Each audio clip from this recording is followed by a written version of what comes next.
people. Welcome to my 5 a.m. morning routine. Today I am making some lunch. I am also doing a little bit of cleaning. The night before we did a little bit of a DIY and I end up not cleaning the kitchen, and you can see in here that I have everything in the table.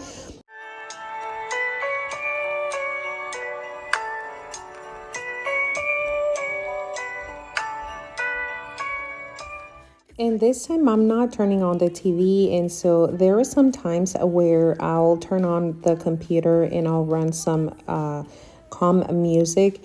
That's what I did this day. I did turned on my Christmas lights like as usual with all of my morning routines just to get in the vibe, even though I am doing a little bit of cleaning. I did brush my teeth and wash my face. My husband was still getting ready. And one thing that I am loving this day is that usually I will do some burritos for his lunch, but this time the day before I did some pozole, and so that's what he's going to take. So his lunch was really easy to put together. There are some days where I'll go all out and make him from scratch, but this time everything was already done. I just needed to reheat it and put it in a container for him to go to work. He spent a little bit of time with me while I was decluttering all of this table while the pozole was getting heated up. And so this was kind of like our morning bonding time together.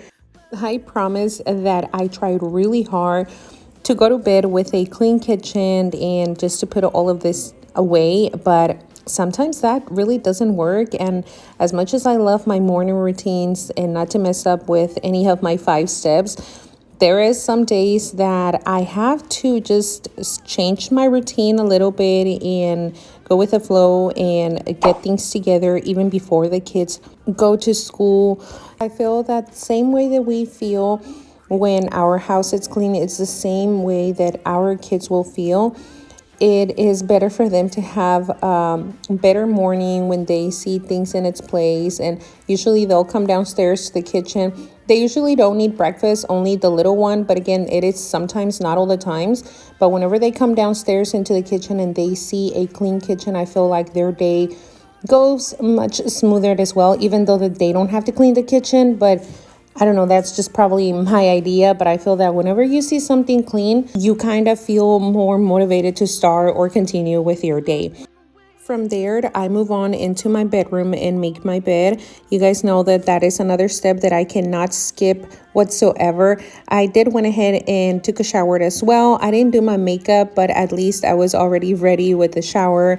And before everyone was downstairs, I wanted to make sure that my sink was clean and without any dishes. So that's what I did. I did put all of the dishes set to wash them. And usually whenever I wash the dishes, even if they're a little bit, I try to organize them by pattern, like all the silverware and then the cups, the plates, and then at the end I'll do the bigger pots. I feel that that makes it go a little bit more smoother and faster. All I do in here is just add water in one of the sink containers and then add a little bit of Clorox because they stayed here overnight and the dishes gets really sticky with the food, especially because we ate pozole, so the bowls were hard to clean. This is why I used a regular sponge. I'll usually use a silicone sponge, but whenever I have dishes that are really tough to clean, I'll use a little piece of a regular sponge.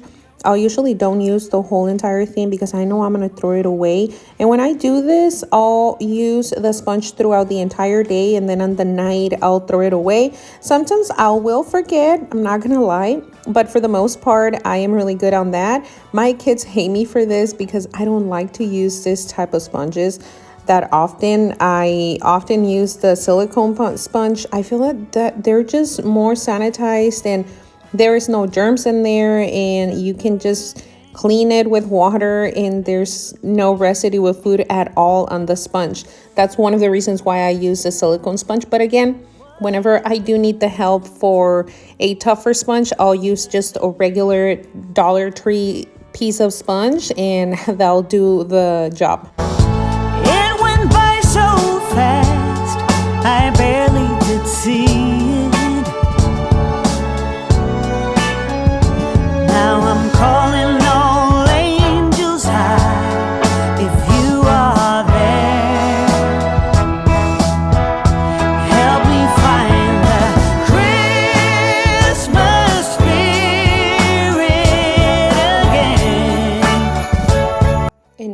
time for tea. We are getting better at this. I went ahead and tried to use this little tea mesh ball or strainer for tea. I totally forgot that I had this. For a while, I tried to drink tea, but it just didn't last long. And again, I forgot that I had that. We tried to use it, but my son didn't like it because all of the little loose tea was coming out, and he really doesn't like that feel, so he ended up using the regular coffee filtered, and I went ahead and used the strainer. And then another addition that we had in here is this honey pot. I actually bought this one in the fall season, but I didn't add any honey till now, and my son is having a blast with this little honey container. It has the little spatula, and it has like a little honeycomb shape on the bottom, and he's just loving it. Little by little, we are finding ways on how to make the tea and make it a little bit more tasty. But for now, we are just going with the flow and trying to use the things that we already have. This morning, he was really hungry. He was going to have a game, and so he ended up having breakfast. He did made himself some yogurt with banana and granola, and I am really proud of him. He is taking in consideration his health, and he is eating more healthier. He's on that stage where they just want to eat chips and all of that junk food. And for him to choose the healthier choices, it just makes me really happy. I did took a little bonding time with him while he was eating breakfast. I ended up eating the other part of the banana and just have a little chat before he will go to school. I hope you guys enjoyed this morning routine, a little bit more different with a little bit of cleaning motivation. If you did enjoy this, don't forget to give me a big thumbs up. I really appreciate your time that you're spending with me, and I will see you guys tomorrow.